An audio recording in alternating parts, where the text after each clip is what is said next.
4 dari 8 partai politik calon peserta pemilu 2024 yang tidak dapat kursi di Senayan sudah menjalani verifikasi faktual oleh KPU OKO. Keterangan dari dokter ya? Ini normal galau ini. Kalau pengen tahu hasil. Verifikasi faktual partai politik masih berjalan hingga saat ini oleh KPU OKO. Dari 8 parpol yang dilakukan verifikasi faktual, 4 parpol telah selesai. KPU OKO sendiri mengakui jika proses verifikasi faktual akan selesai tepat waktu, karena sejauh ini parpol mampu bekerja sama dengan baik. Jika dalam proses verifikasi faktual ini KPU tidak bisa bertatap muka secara langsung, maka KPU akan melakukan video call terhadap pengurus parpol yang berhalangan untuk bertemu secara langsung. Yang ini tidak ada kendala.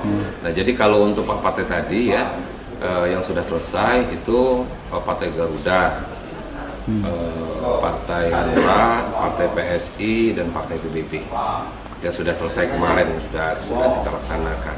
Partai yang belum ini itu Partai Umat, PKN, Perindo, dan Partai Buruh. Nah, untuk langkah selanjutnya KPU dalam hal ini KPU Kabupaten Kota oleh karena membantu tugas KPU RI itu melanjutkan ke fase input karena kita menggunakan sistem informasi namanya SIPOL, sistem partai politik.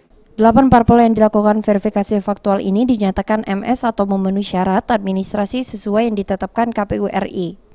Materi verifikasi faktual antara lain soal keabsahan keanggotaan parpol, kepengurusan dan sekretariat parpol. Argi Pranika, Hapal TV.